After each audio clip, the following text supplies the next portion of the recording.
ओशो महावीर के बारे में कहते हैं कि महावीर ने कहा है, मेरी मित्रता सबसे है, सारे विश्व से है, सभी मेरे मित्र हैं और मेरा किसी से कोई वैर नहीं, कोई दुश्मनी नहीं। फिर भी महावीर के कानों में भी खील ठोकने वाले मिल गए, महावीर को पत्थर मारने वाले मिल गए, महावीर को गाली देने वाले मिल गए, महावीर को गांव-गांव से भगाने वाले, खदेड़ कर बाहर निकालने वाले मिल गए। लेकिन महावीर यही कहते रहे। उनका एक बहुत अच्छा सा वाक्य था, वैरम मज्जई ना केवई, मेरी किसी से कोई शत्रुता नहीं, मेरा किसी से कोई वैर नहीं, उनकी होगी, उनका हिसाब वे जाने। ओशो एक कहानी कहते हैं कि दो मनोवैज्ञानिक थे, एक ही मकान में उनका दफ्तर था। रोज़ सुबह आते, लिफ्ट में सवार होते, अक्सर साथ साथ सवार होते, और वह जो लिफ्ट थी, लिफ्ट को चलाने वाला सेवक था, वह बड़ा हैरान था। जब भी दोनों साथ साथ जाते तो पहला मनोवैज्ञानिक जो 10वें अथवा 12वें माले पर उतरता था, वो जैसे ही उसका उतरने का नंबर आता, वो दूसरे मनोवैज्ञानिक के ऊपर थूकता था। कभी उसके मुंह पर थूक दिया, कभी कोट के ऊपर थूक दिया और चला जाता था। ऐसे ही काफ़ी दिनों तक चलता रहा और दूसरा मनोवैज्ञानिक 15वां या 20वीं मंजिल पर उतरता था और अपने कोट पैंट को साफ करके या मुंह पे थूका हो तो टाई से उसे पोंछकर साफ कर लेता था। ऐसे ही काफ़ी दिनों तक चलता रहा। फिर जो लिफ्ट में सेवक था, उससे सहा ना गया।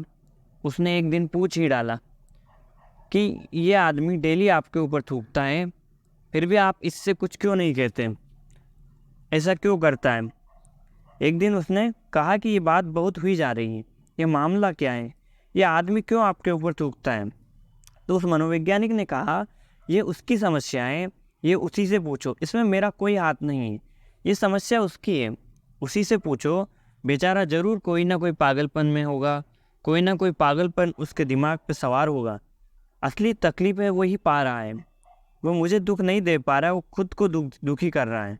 थूकते वक्त तकलीफ तो होती ही होगी, क्योंकि ये समस्या उसकी है, वही कुछ कर रहा है, हम तो केवल दर्शक हैं। अगर जीवन को इस तरह से देखना आ जाए, उसे यही कहते हैं कि अगर जीवन को आप इस तरह से देखो तो फिर आपको कोई दुखी नहीं करता। दूसरा चाहे दुख देना तो भी ये उसकी समस्या है।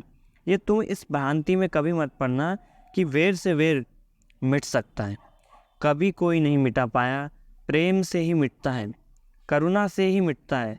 क्रोध से इस संसार में कोई क्रोध को नहीं मिटा पाया।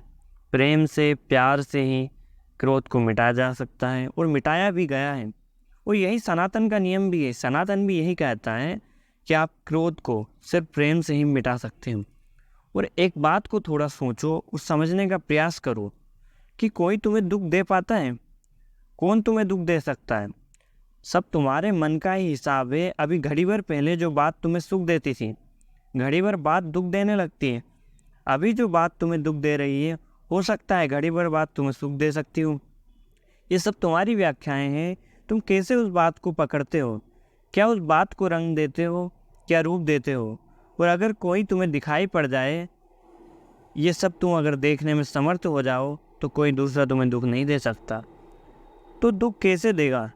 किसने तुम्हें कभी कोई सुख दिया है? जब किसी ने कोई तुम्हें सुख नहीं दिया, तो याद रखना कि तुम्हें कोई दुख भी नहीं दे सकता। ये सब तुम्हारे ही दिमाग पर, तुम्हारे ही मन पर निर्भर करता है कि तुम किसी से दुख लेना चाहते हो या नहीं।